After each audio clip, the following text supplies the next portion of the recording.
All right, thank you. So we now have a quorum, and I'll go ahead and call our Finance Committee meeting to order. Thank you, everyone, for attending tonight. We have a full group and quite a packed agenda. I'm actually going to move to the second and the third item, which is proposal number 18, 2022, adopting a new schedule of sewer utility rates and charges, and proposal 19, 2022, concerning acquisition, construction, or improvement of sewage works, authorizing issuance of sewage works revenue bonds for such purpose, providing for the collection, segregation, and distribution of revenues of sewage works, and safeguarding of interest of owners of sewage works revenue bonds, other matters connected therewith, and repealing ordinances inconsistent herewith. I'm going to move to those two items because we have several people who are going to present with those tonight that are here, but they are on a tight schedule. So with that, Mr. Salisbury, I just hand it off to you to begin your presentation, and we'll jump in as we have questions, but feel free to run through the whole thing, please. All right, thank you very much, Councilor Denny. Good evening, everyone. As Councilor Denny mentioned, we're here to talk about sewer rates and our bond ordinance, which we are hoping to get approved. I'm going to be very brief in my statements because we do have several people who are going to provide information. We have Fred Andes with BT Law, who is going to talk about the EPA order that we received in November of 2021. We have Councilor Brian Bosma, who's going to speak on the contract we have with Citizens Energy Group for sewage treatment. And then we also have Mitchell Eschweiler with Baker Tilly, who is worked on our the actual rate study, and he's going to present on that. So to kind of set the stage, essentially we're here. We have not raised our sewer rates since 2009, and you know that's quite a stretch to go without raising rates. And the impacts that it's had on our ability to perform our tasks and achieve our goals has been impaired greatly because of that. Sewage treatment costs, which what Brian will get into, are rising annually as a result of the contract. There's a lot that goes into that special contract. When we negotiated it, we managed to get some the phasing in on that, so we didn't get all the increase all at once. It's phased in. Fortunately, the first couple of years of that phased in increase, which started in January 1 of 2019, we were able to absorb into the sewer utility budget, mainly because we adjusted rates on the water in 2017, which allowed the water to repay monies that had been drained out of the sewer utility to the tune of about $1.5 million. We also refinanced some bonds. That additional money getting back into the sewer utility after we straightened out the water utility allowed that to allowed the sewer utility to continue to absorb those costs. However, that's getting untenable now as we move forward. Then the other big item here that drives the need for this rate increase is our EPA order, which again, Fred Andes will touch on. And the EPA order we received in 2019, we got that as a result of failing to meet the obligations contained in the original order that we received in 2008. And these orders are strictly related to, they're based on violations of the Clean Water Act or sanitary sewer overflows that we are having.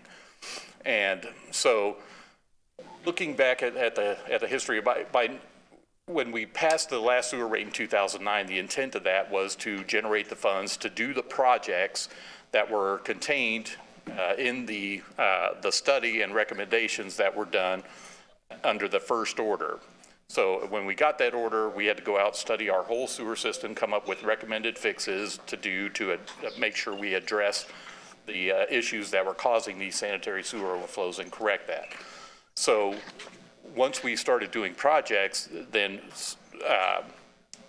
we did do projects, but not all of them were necessarily I&I related, because there are a lot of other things that need to be done in the sewer utility that are not necessarily I&I projects. And so what happened over time, and again, an unwillingness to adjust rates since 2009, we ended up getting further and further behind in our doing these projects, because we were the capital money we had was being siphoned off to do regular operations, and plus other projects and equipment, vehicle purchases that needed to be done. So we were not, in essence, we were not spending the $2 million annually on I&I projects that we promised the EPA we would do. So that's why we're sitting back in 2021 with a new EPA order. And so, those are the key drivers of why this rate increase is so important for us. We have to get our sewer system back in solid financial and physical shape. And in order to do that, we contracted with Baker Tilly to come in and do the study, and they came up with 3 alternatives. When we presented with our utility service board, I think we had a unanimous decision on their part to go with alternative 3. And we think that is the best route forward, and that is certainly what we are recommending. And so, not wanting to go on and on here, because I do want Fred to get started. Fred Andes, again, with BT Law, is going to present information about our EPA order and why compliance with that order is not optional. So, Fred, take it away. Sure, Scott. Thank you. Good evening, everyone. So, as we've talked about before, the order that Scott's mentioning, which was issued in last November, excuse me, in essence is a continuation of the prior order that we had worked on years ago. EPA came back and said, look, you haven't done everything in the prior order. We really need this work done. And we said, okay, well, we will do that. We need to make sure to do it in a logical order. We need to, do some sampling. We need to figure out the right things to do, then propose those, get those adopted by EPA or approved by EPA. And we wanted to make sure we had adequate time in the schedule to do all that. So we negotiated with the EPA, and we were able to get them to agree to some changes to make sure that the schedule, while, there's not a lot of fat in the schedule, but it started out much more ambitious. And we explained that we really had to follow logical order, and certain things just needed time, including to go through all the bidding process and everything with equipment. So, and part of this also was, bear in mind, what we have is an administrative order with EPA. So that's the city and EPA agreeing without going to court. Just agreeing between themselves that, hey, this is what we'll do. EPA issues an order, not the court. If you go to court, that's like the next step. If they think that, and this can happen if the city doesn't comply, the next step for EPA would be, all right, we're going to sue you and we'll take you to court. And if you go to court, whether you pursue it all the way or you reach agreement, there are often sizable penalties that go along with it, and a much more elaborate set of requirements. So we really wanted to keep it out of court. We wanted it to be an administrative settlement with EPA. They were convinced that the city would operate in good faith, would comply with the new order and the schedules in it, and therefore they would not go to court but simply sign this order. But now they're going to be looking to the city, and there are reporting timelines in the order. They're going to be watching, and they're going to be looking at the city and making sure the city does comply with the order. Now, so we need to make sure we meet the deadlines. We need to make sure we do the work in the order. As we develop the plans in the order and submit those to EPA, there will be further negotiation, and we'll be setting forth timelines within which certain steps will be taken. I'm sure they'll push back and we'll have some negotiation. But one of the key elements that I thought was really important that Scott and the rest of the team got across to EPA was that we really wanted to pursue this in a prioritized way. They started out by saying, well, sort of look at everything in your system.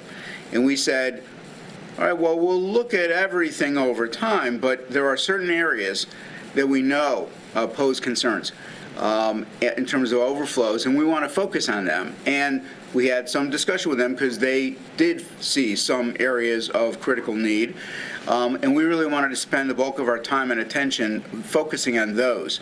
And the order really does allow us to do that, to spend the primary attention and the resources really dealing with the several different areas that we think really need investment to cure the problems. So, the order came out. We've negotiated a lot of orders, and we feel we got a reasonable schedule.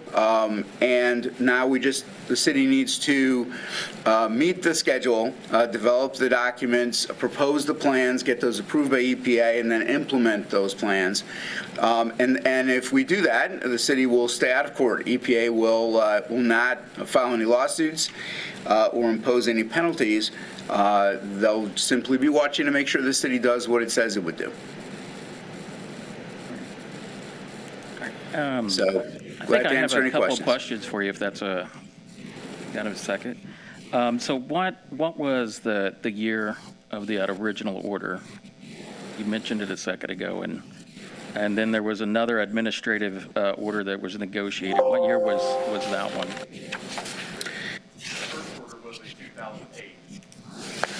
Yeah, I was just going back to remember exactly when that was. It was 2008, right? 2008. And then the administrative order that was negotiated, what year was that? I only ask because there's a couple schedules in here. One of them starts in 16, but there is a mention of 2008.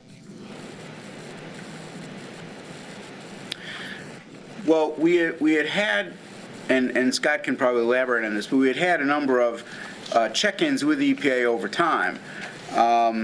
But they ultimately didn't come back to us and say, hey, we need another order until I think it was early last year.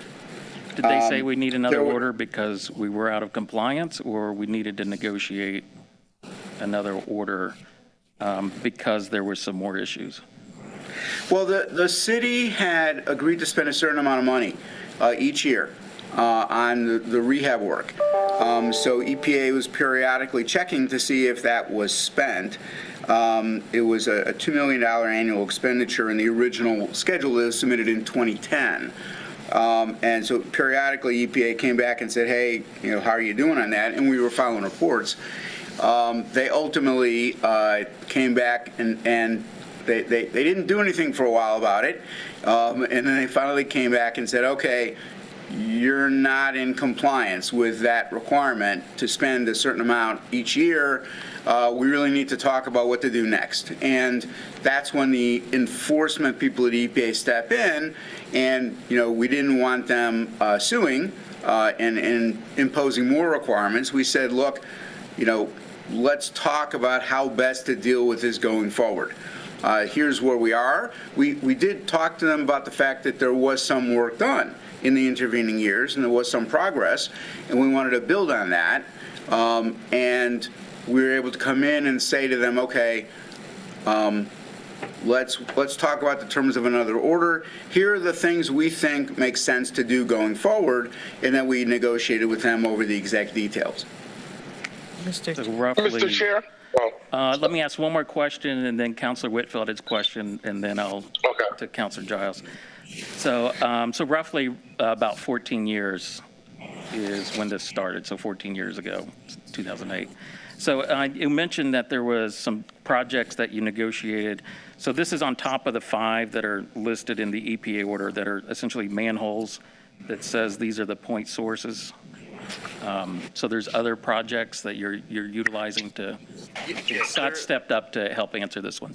Yeah, In the order, you'll notice that those 5 manholes that they're talking about, that paragraph is specifically talking about our chronic SSO problem. We have 3. Can you define what that is? Yeah, Scott, I was going to suggest, I think we need to back up just a little bit to the 50,000-foot level. If you could talk about what is a combined sewer overflow? Why is it a bad thing? Okay. And what it does to the environment, and what it means for your system. So, Lynn, let me just clarify that we do not have a combined sewer system here in Lawrence. We have a strictly sanitary sewer system with a separate storm sewer. But we're in violation of the Clean Water Act and the fact that we're having sanitary sewer overflows, or SSOs. SSOs are when sewage comes out of your system instead of staying in your system.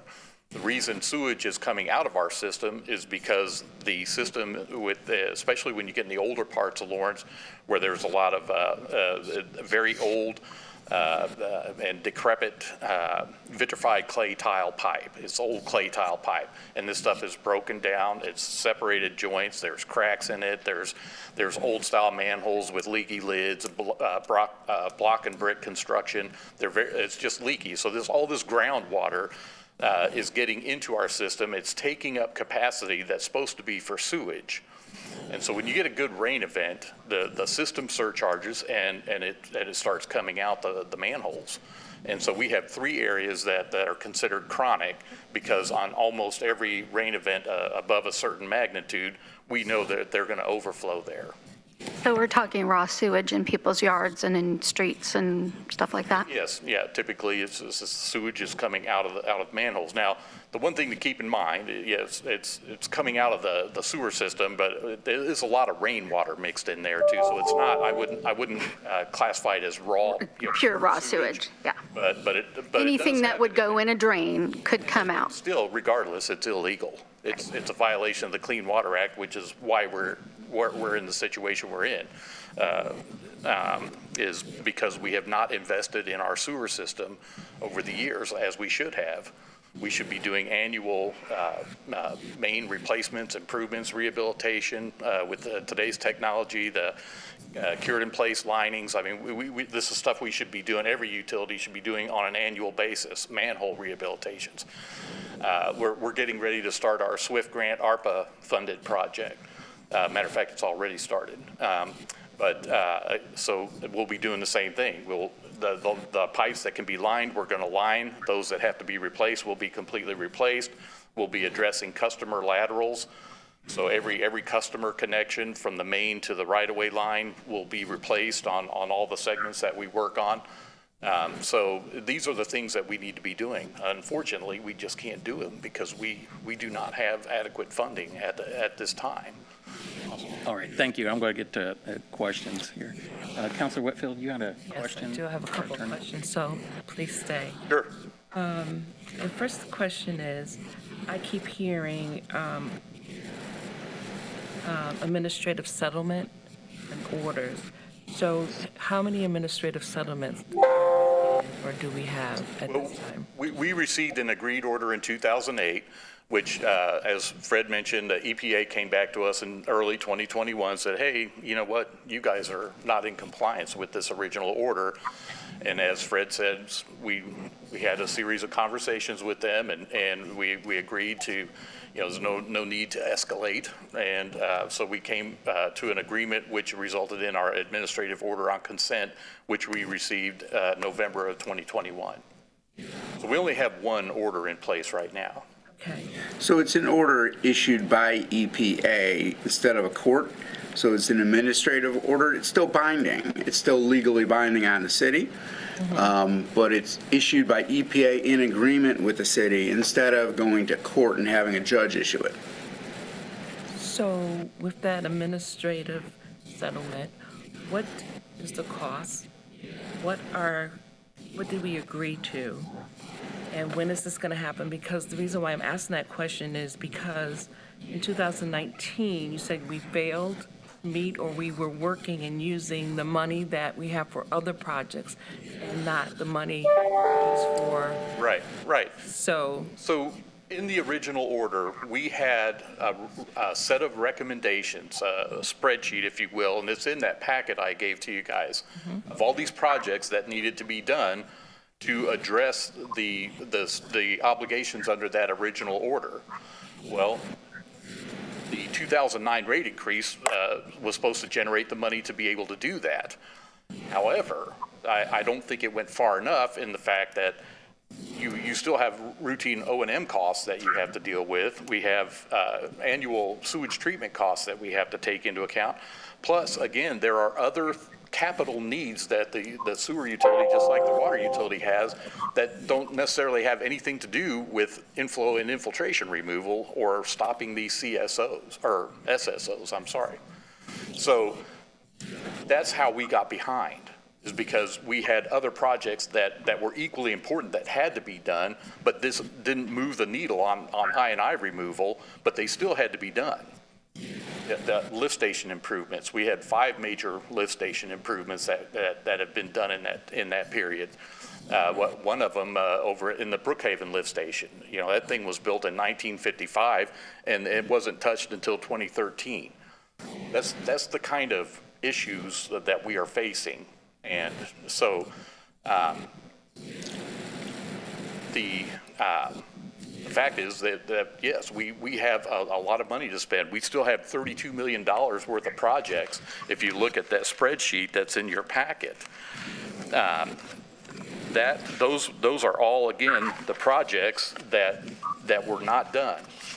And these projects still need to be done in order to address the issues that this EPA order, the administrative order on consent doesn't come with a price tag. It just says you're going to fix your system. You're going to stop having sanitary sewer overflows, and you just got to do whatever it takes. You got to get your engineers on board. We've got American Structure Point is already working on this. We've got sewer modeling work that's being done, flow metering. As soon as we get all that stuff completed and get it in front of the EPA, because they want to look at it and approve it before we move forward. After we get our model approved, which will be in November, then we'll have, again, another period of time in which we then have to prepare and submit a sanitary sewer corrective action plan. My last question, Mr. Chair, is, so you're probably going to be going and asking for bonding.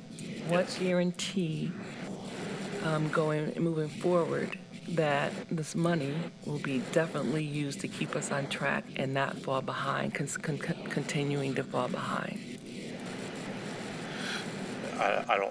I'm not sure if I understand what you mean, what guarantee? Well, the guarantee is we have to do this work. The right. guarantee is the EPA breathing down my neck. Yes, but we had that before, and we just... Well, no, we didn't. They weren't really breathing down our neck like they are now. Okay. You know, again, they didn't approach us until 2021. When we started doing, we got the original order in 2008. We did our study. The final, okay, get going letter from EPA was in 2010. And that's when we started dating our projects that we were doing. And over time, because nobody wanted to raise rates, the money that we had available to spend on capital projects was getting eaten up by increasing operational and sewage treatment costs, and not to mention all the other capital stuff that we had to do. So that there was no way to keep up and to invest in order to meet the terms of that order. So, but they never approached us. We sent in annual reports, but again, we were not approached until early in 2021 by the EPA saying, hey, you know, we need to talk about this because, you know, you haven't spent the money you said you're going to spend. So I'm going to jump to Councilor Giles's question. In the interest of time, let him get that question in so that your guests are able to stay here long enough. Councilor Giles, go ahead, please. Okay. All right. Thank you. Scott. I got a question that's kind of wrapped around the same kind of questions that's been asked, but I don't think it's been answered. In 2009, when the order was put out, when EPA put the order out, they were serious about us doing the work. My first question was, did we take, I think this is along with Council did we take any action, financing action, to try to get the money to do the work that needed to be done that we agreed to in 2009? No, after the 2009 rate increase, there was no further action by the administration, utility management at that time, nor was there in the subsequent administration and utility management. Okay, I guess I'm sorry. I guess I asked the question a little wrong. There was a rate increase in 2009. I guess the question becomes, when we did the rate increase in 2009, I assume they felt it was appropriate. When did we learn that we didn't have enough money to complete the order? I've known that for quite some time, but was not in a position to do anything about it. That when I send those annual reports into the EPA, I mean, I send them in, and I'm fully expecting to get a question back from EPA. Is like, what are you guys doing? Well, that never came. But the fact remains. But we still, right? Yeah, I mean, we had we been had the pandemic not intervened, we would have been in front of the council in 2020 with a sewer rate increase proposal. But that's 11 years. That's 11 years after the original order. I guess what I'm trying to figure out is, this is the first time that I could think. When you said they didn't want a rate increase, who is they? They are the previous administrations and utility leadership. This administration is on its 6th or 7th year in office. Right. And so when we came into power in 2016, or came into office, the first thing we had to do was fix the water utility, which was in the worst shape. The water utility. Did it have an EPA order? We didn't have an EPA order on the water utility, no. But the water utility was teetering on the verge of bankruptcy. And right. So had we not passed the rate increase in 2017, we would have defaulted on our bond payments in December of 2017, which would have placed the whole ownership of the utility in question. It would have been a huge, tremendous risk. Scott, I get that, Scott, but I think what you're brushing over, and we want this for the record, you've kind of hit on it. That's the water side. But you brushed on the sewer side. The sewer side got in bad trouble because it was borrowing from the water side. Then we corrected that action. I was a part of that. But then we did also look at fixing the sewer problem when we knew we were leaking water in Indian Lake. Before this administration came in, there was plans and money invested. Correct? Stop me when I start saying anything wrong. I'm going to jump in just real quick because one of your guests does have a time limit. Yeah. Fred, did you have any? I need to figure this out. I'll Councilor Giles. Scott will answer your question in just a second, if you don't mind. Who has been responsible for not following these orders, and are they really going to follow them once we put our name on it? I understand your point. I just want to defer back to the attorney who's on a time limit tonight, and then we'll come back around to your concern. So, Fred, if you had any final comments or anything you wanted to add before you have to leave tonight. Sure, thank you. I think that we've covered the key points, as Scott said. Excuse me. This is the obligation to eliminate the overflows, or to get as close as possible to elimination of the overflows, is an EPA mandate. It's an EPA requirement. I don't really know why EPA didn't come back sooner. It's sort of unusual. I think the city wasn't a priority at US EPA, and they were getting the reports from the city. City was reporting what it was doing, and EPA didn't do anything about it. And then, as I said, in 2021, I think they decided to make it a priority to come back and really tell the city that it needed to do more. We negotiated with them. We agreed on what more needed to be done. As Scott said, we're now under an order. There are enforceable deadlines. EPA is going to be serious about this at this point, and the city, therefore, will need to be serious as well in terms of, here are the deadlines. We have to prepare certain plans. We have to submit them to EPA and then try to get EPA to approve those plans. We don't know the exact cost of remediating yet. because we'll have to negotiate that with EPA. We know they want those 5 priority areas addressed and eliminated, the overflows, if at all possible. I know Scott can talk about how the rate increases that have been proposed would help do that, would help fund those efforts. And that's, in essence, that's what we need to do now is put the rate increases in effect so you have the money to do the actions that EPA requires, and keep working with them to take care of these issues and move forward. So you said November of 21 is when the EPA really hit the hammer and said, you must do this now. So what if the funds aren't there? Could you tell us a worst case scenario or maybe a medium case scenario on what the next step the EPA could do? Sure. I think they sent us a draft order in early 2021, and then we spent months negotiating until we got to an agreement. All right, so at this point, since we now have an order, and it's a second order, so they had a first one, and the city didn't meet all the requirements, so this is a second one. If the city doesn't meet this one, if the city doesn't meet the deadlines, propose plans, and get those plans approved, then EPA would not accept at this point, we haven't increased rates. They would not accept that as an excuse. They would say they expect that the city is going to increase rates, which, in all honesty, we have a lot of municipal clients in Indiana and also around the country that are increasing rates for the same purpose. The EPA is saying, here's additional work you have to do to comply with the law. They expect rates will be increased to do that. So you can't come back to them at this point and say, well, we're not going to increase rates. It has to get done. They're going to expect it. If the city refused to increase rates, EPA would say, okay, we're going to court. And we will get a court order from a judge that requires you to do the work. And if you don't do the work, then there will be substantial fines that the city would have to pay, and you would have a court order mandating certain things would have to happen. And I can tell you that in those circumstances we've been involved in, EPA would then be not willing to compromise. They would be pretty stringent in terms of what requirements they would require to be followed.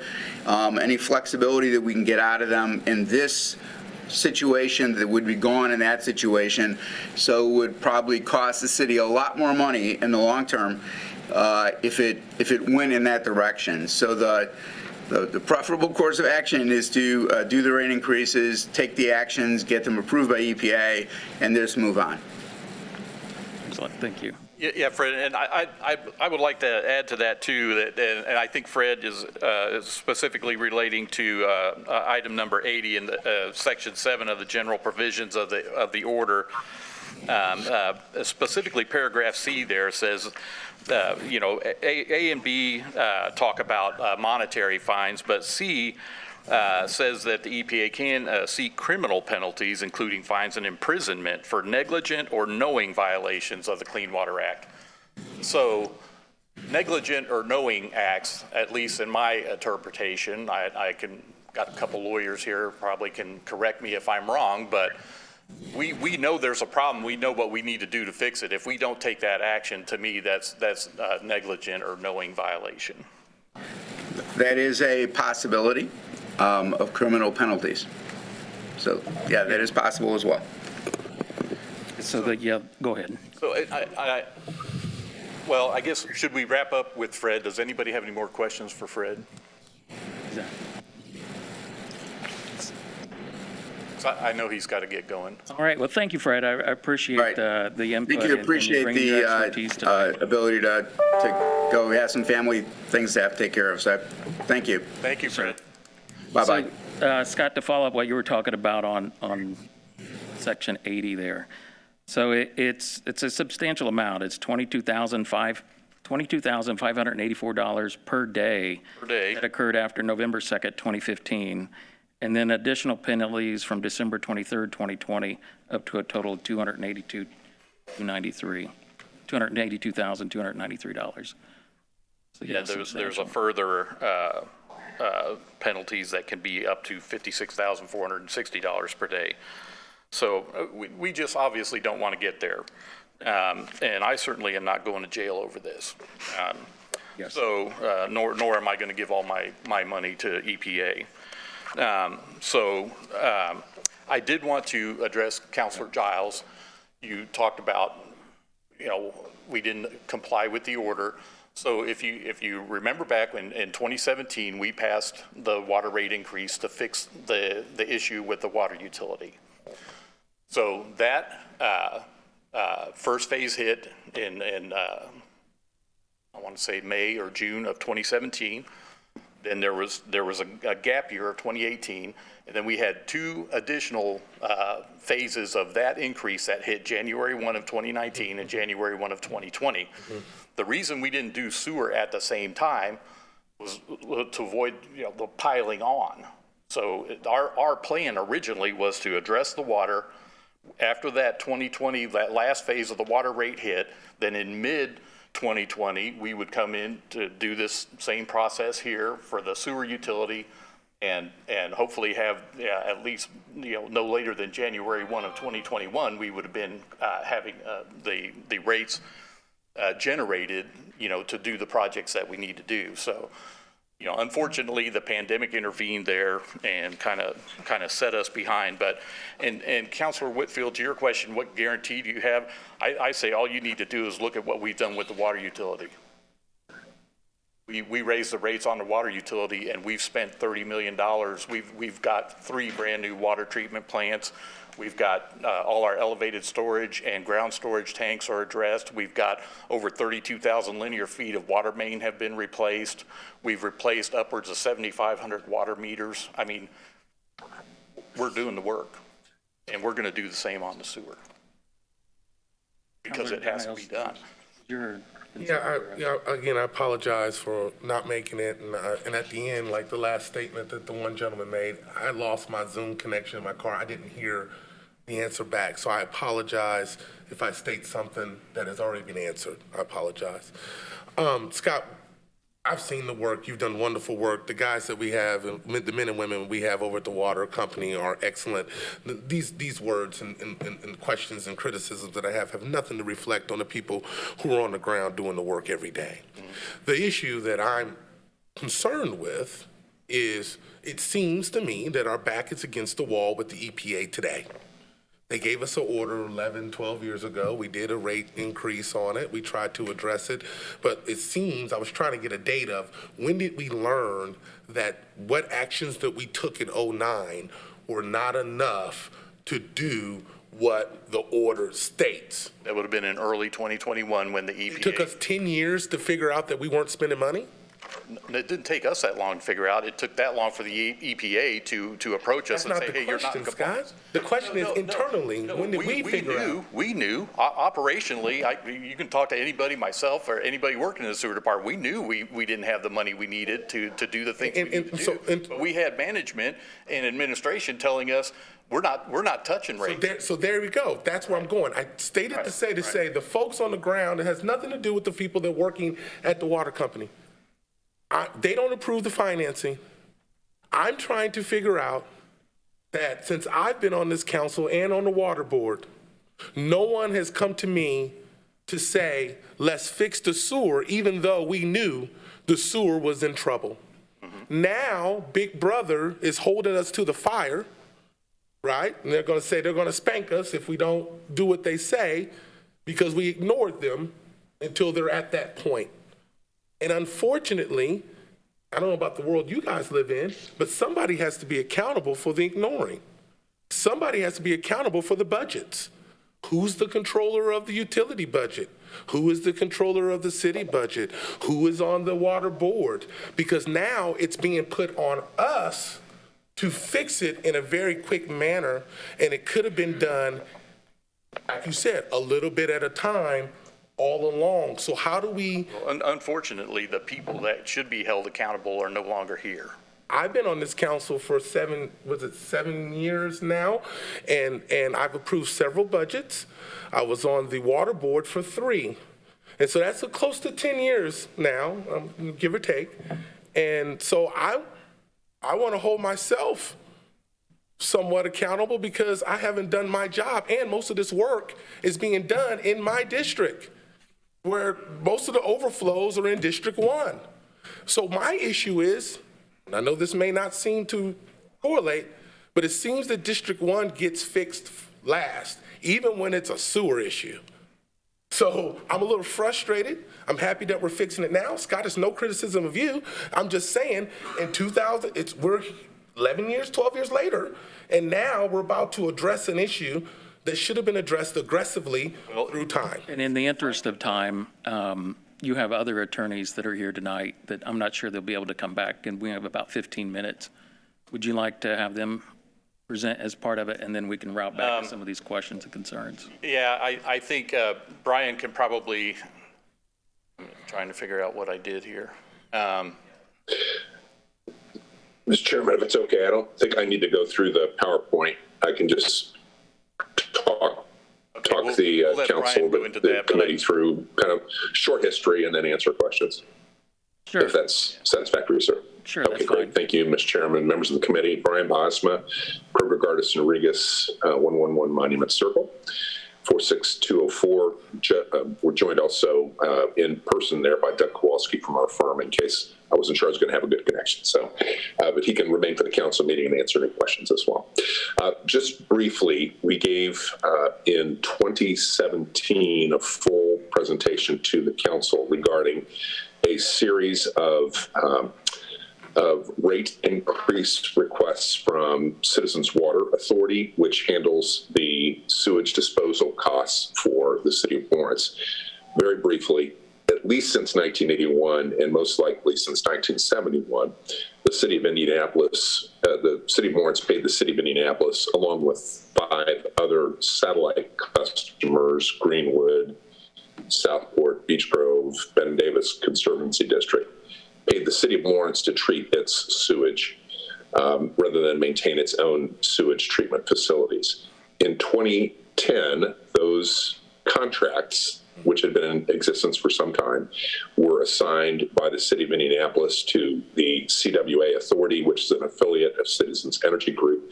They also sold to them all of the sanitary sewage assets of the city as well. So CWA immediately filed a rate increase that was granted by the IURC. Everyone at the table, which excluded anyone from any of the satellite communities, agreed that about $15 million worth of costs that should be allocated to the satellite communities was being paid by consumers from the industrial group or residential groups outside of the satellite areas. The IURC told citizens to go settle up with the satellite communities. None of the satellite communities were interested in that. And a second rate case was filed in 2015. And actually, Chris's subdocket was put in that said, okay, $15 million needs to be allocated of the rate increase that was granted to CWA to the satellite customers. We were engaged to intervene on the city of Lawrence's behalf, and that case was settled in 2017 with the following general terms. The city of Lawrence was out of capacity for disposal under its contract. We immediately doubled the capacity of the city to dispose of sewage to CWA. We were able to reduce the costs allocated to the satellite customers by about 1/3, with about $9 million being allocated among the satellite contracts rather than the $15 million that was requested. There was a two-year freeze under your then current contract. So 2017, 2018, there was no increase in your disposal costs, and then a new wholesale satellite community disposal rate was put into place that was at $2.48 per 1,000 gallons. That took effect January 1, 2019, but we had an overriding special contract that phased in that rate over and any other increases in the intervening 10-year period over a 10-year period. That began in 2019, and the rates will slowly reach that $2.48 over a 6-year period. And then for a 4-year period, any other increases that in intervening rate cases, which CWA seems to file every 2 years, will be phased in for the satellite communities as well. That's a long way of saying is your long subsidized disposal costs began to true up in 2019, and the increases in those disposal costs have been calculated by Baker Tilly in its rate study. I did confirm that with them after the Utility Service Board hearing, in which the Utility Service Board recommended the rate increases. With that, I'm very happy to answer any questions on that portion of the cost allocation. I'm also happy to answer any questions about the bond ordinance, which was submitted, which we drafted also. So just to, thank you, Mr. Bosma, for your presentation. And so just to sum up a little bit what we heard, Citizens Energy Group had sort of a subsidy towards the city of Lawrence, billing to the city, not to individuals, but to the city. And that subsidy has since gone away, and the rate increase that Citizens is giving our utility has gone up. Mm-hmm. Is that a good summation of? Yes, but it is still being phased in. So it'll be phased in until 2026, which was a very favorable term. We also, I failed to mention, we also negotiated out some of the surcharges that that the city was being charged, including about $500,000 per year, which you would still be paying every year today, for the Southport water treatment improvements that we were able to prove were not beneficial to the satellite customers. So yeah, through all of these reductions, sorry. There's a little lag there. I apologize, Mr. Bosma. So what you're saying is you've negotiated all the subsidies and the cost reductions that are possible, and the rate is now what the rate is about to be. There's no lowering it through negotiation. This is correct. This is by an order of the Utility Regulatory Commission. There was actually an early argument that the Utility Regulatory Commission had no authority to interfere with the existing contracts of the satellite communities. That was not successfully ruled on by the IURC. So the IURC has full control over this contract between a regulated entity, CWA, and an unregulated entity, which is the city of Lawrence and the other 5 satellite communities. And your portion in here tonight is because you represent the firm or the Citizens Energy that processes and treats our sewage. So we don't. No, we don't I treat represented the city of Lawrence in intervening in the rate case that CWA filed. So we were on the opposite side of the table. Gotcha. From CWA on behalf of the community, your community. Any questions for Councilor Bosma? Please, Scott. Okay. Well, the next thing we'll want to get Mitchell Eschweiler with Baker Tilly to come up here and run through the rate increase real quick. I do want to touch again on with Councilor Giles. I do want to make clear. Seems like you're wanting to go back and you're talking about holding people accountable and stuff like that. So I don't know if you can remember back when you were on the USB and even prior to that. I've been here a long time. I've worked in the utility since 1986 and in management since 2001. At some level. Mm-hmm. The one thing I can tell you is in that whole time, we never got monthly financial reports. Mm-hmm. I remember that. I really do remember that. I do. How many times did you ask for it? They used to ask for it every meeting. I do. Right. Yes. And not only that, but it wasn't until this administration came in with Mr. Fenwick and Mr. Streeter and came in and figured out just what was going on with the financials of both utilities, that we understood exactly where we were at and how bad the picture was. Absolutely. And I also want to say, too, that it wasn't until 2016 that the utility management actually prepared their own budget. Right. And so Prior to that, it had never been done. that is great information that you brought out. And so that's the frustration that I'm having up here, is because, to Mr. Fenwick's, honestly, Mr. Fenwick and the administration's credit, we fixed so much. And Jason can remember me saying this when I was on the USB and I came over here. There were balls being hit that I was not aware, was there. So now here I am now, 10 years later, and I'm frustrated because I thought we may not have fixed everything, but I thought at least everything was being addressed.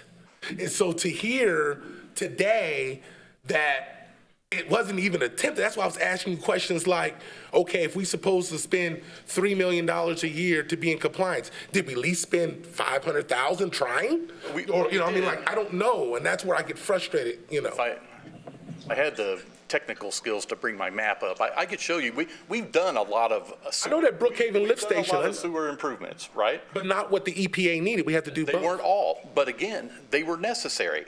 I mean, when lift station 1 or lift station 19 or lift station 15, when those things are on the verge of out-and-out failure, I mean, I can't just say, well, you know what, I can't touch those because I got to go do this I&I I'm sorry, project. one last comment, One last please. thing. Okay. But Scott, one thing that's really important though here, when you talk about I&I learned, remember, we spent 2 years when I was on that USB looking at draining Indian Lake because of sewage overflow, I&I stuff. It was a whole big deal about that. And then when the new administration came in, that all died. And so we never heard anything else. And all I heard was criticism about how we were going to waste money. And so it's like, I'm not an engineer. I'm a part-time citizen councilman trying to do the best I can with the information we have. And it just gets so frustrating at times to know what's important. When the other administration went in, it was all about I&I and you, it wasn't. Then you guys come in, it's all about lift stations. Now I'm back here in the EPA, it's about if we don't move, you're telling us they're going to condemn our city. It's about all those things all the time. And that's why I thought they were all being addressed. Well, and they were to a certain extent. The emphasis on the Indian Lake project, the pipe under the lake, again, that came out of the previous administration and the previous utility management. I think that whole thing about, that pipe was taking in all this lake water, either that or sewage was flowing out into the lake, was all overblown. And that's what To pause right there, I think the issues with that pipe were overstated. Okay. But there was a reason, because they wanted to build that big lift station. so I think we're going to continue this obviously to the next meeting, but you do have some guests here tonight that Yes, actually. that have about 4 minutes left to present. Got to speak on it, brother. Yeah. I think so. So I can get started without the PowerPoint. Sure. We were asked to look at the sewer rates and find a way to not only accomplish the EPA objectives, but then also look at your day-to-day operating costs. Obviously, one of the largest drivers of your expenses going up is with CEG and the treatment contract that we have that's fixed and will be going up annually through 2025. And then we also wanted to provide an allowance for some of those annual capital improvements outside of the EPA. In our original report, we looked at 3 alternatives. I know there's another step I have to do here.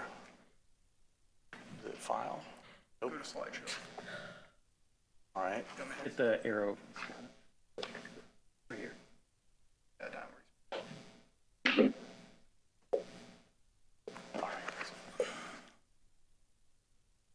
I'll go. So we looked at 3 alternatives originally. All the alternatives we're going to provide for the same O&M costs, so your operation and maintenance. It's going to provide for funding for your outstanding debt service, then also for a $20 million bond issue.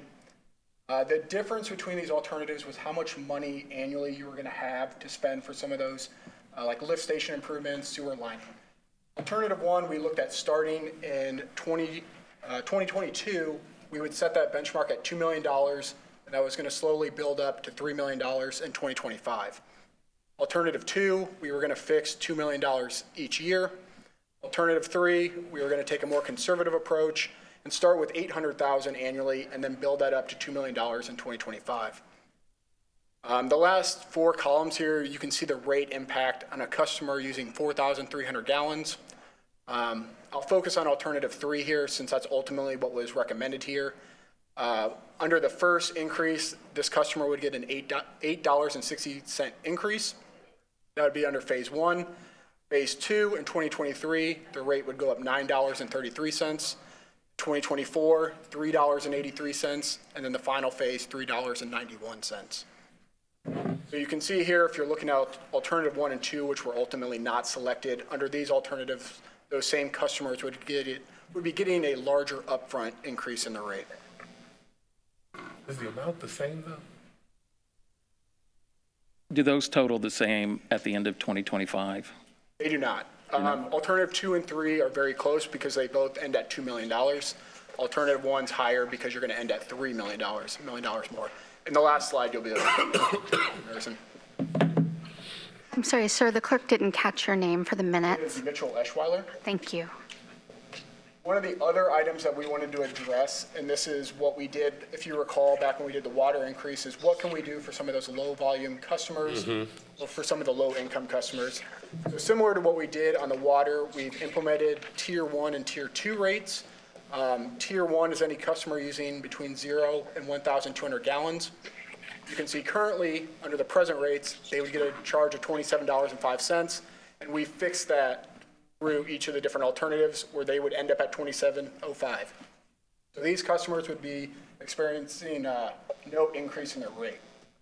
Under Tier 2, anyone using between 1,201 gallons and 2,000 gallons, their current rate is $27.05.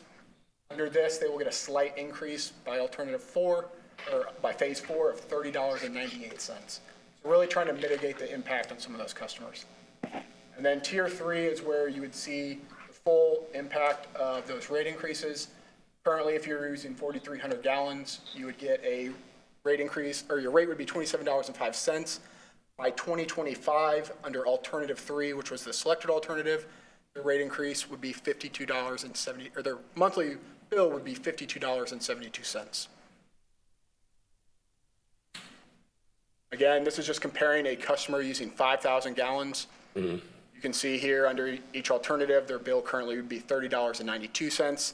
If you look in the far right, this would show what their bill would be out in 2025. Alternative 2 and 3 there, very close, $60.26 for alternative 3. And here's where you can see alternative 1 was about $4 higher. Okay. We're doubling the rate. Any questions on the rate study? You provided that to us in the packet. Yeah, I believe so. Scott, did they have a copy? Would you be, so I think for the purposes of time, we're going to have to close tonight's meeting since we're running into the time for the council meeting, but we may invite you back or have some questions to follow up on this. Obviously, we're not going to vote tonight, but we'll continue this, so we'll be able to make a recommendation in mid-month meeting.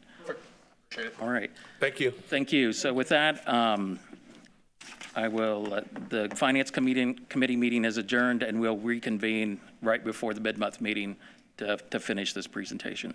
Thank you. Thank you.